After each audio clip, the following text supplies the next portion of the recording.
Well, good afternoon, folks. Welcome back to the farm. Not our farm, we're at the in-laws farm. Today we were working on the impossible, is getting the frame up for this Chinese greenhouse that my wife bought for the mother-in-law for Mother's Day. So yeah, I went to Ritchie Brothers, picked it up in these boxes. You just pray you've got parts. It comes with some instructions that are like the worst translation from Chinese to English.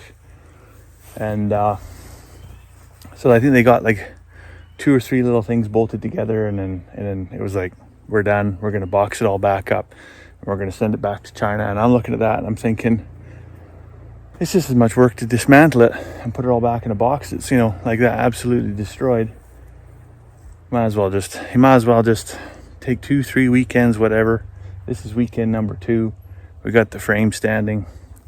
Next weekend we're gonna get the doors on, get the roof panels in. And maybe it comes with like 73 tubes of silicone. Maybe we'll get the wall panels in too, who knows. One big thing we learned about this, so it said it was 12 feet by 8 feet. And it turned out it was 12 feet 6 by 8 foot 6. So the base we built, we had to do some field modifications because it was bigger than it said it was, which was highly inconvenient. Well, we're back home now. We just brought all the quads home, including this one. This little Polaris 50. It's got a battery about the size of a AA battery. Well, it's a little bit bigger than AA, of course, but kids have a habit of leaving the key on and the battery dies. And you have to remove the whole front grille and headlight assembly to really get to it. If you're really, you know, you got good dexterity, you can kind of get a booster cable clip up underneath there, but it's really hard to keep them attached. So what I did, Charlotte's just rocking out on the piano there. What I did, took the drill bit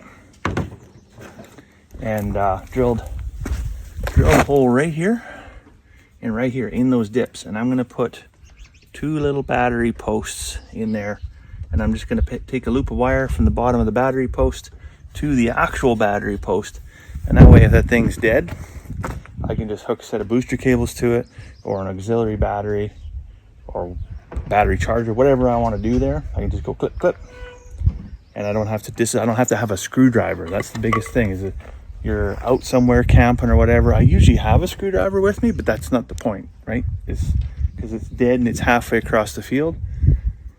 I don't want to have to go there and deal with that. So this is going to be a good little fix here. All right, so with the mosquito problem delayed for now, let's have a look here. So on the front of this quad, you see there's this little battery here.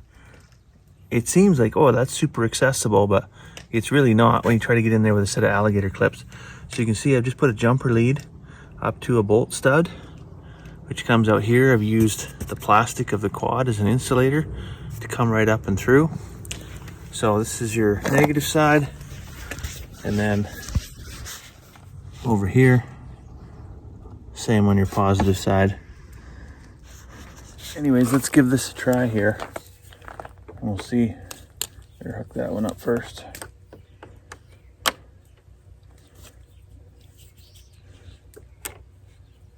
There's a spark there, so that's got, I got it on 10 amp there, so we should.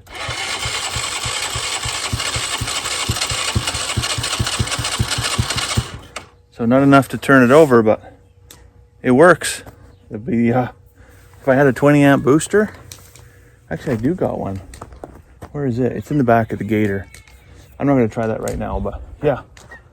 Battery charger, that's accessible now. No more fiddle farting around. No more needing to pack a screwdriver anywhere.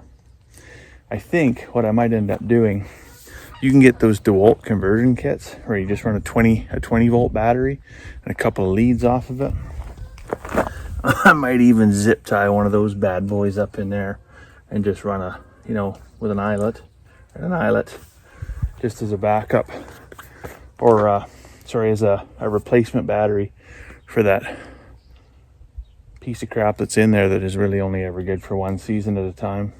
You know, looking away over, right over here and over to the west, I got a feeling like maybe, just maybe, we might wake up to rain. I think that's the promise. I think that's what the weatherman promised us.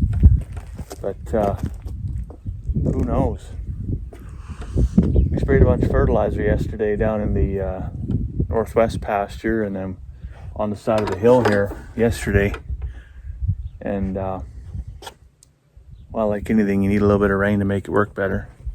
Well, it's now, what is it, 20 after 10 at night? What a load of disappointment. All that gray sky, that whole thing there that was supposed to dump a bunch of moisture on us, just a bunch of virga. Like it's got trails of like, looks like water's coming down, but it's all just evaporating before it hits the ground. And then just going back up and just carrying on. So we're going to keep our fingers crossed that tomorrow, maybe tomorrow, just like the littlest hobo said, right? Maybe tomorrow. Yeah, fingers crossed. Tomorrow the rain is going to come. But for now, the only moisture I'm going to get is a cup of tea. So I'm going to let you go for now. Hopefully you're having a fantastic evening. We'll see you tomorrow.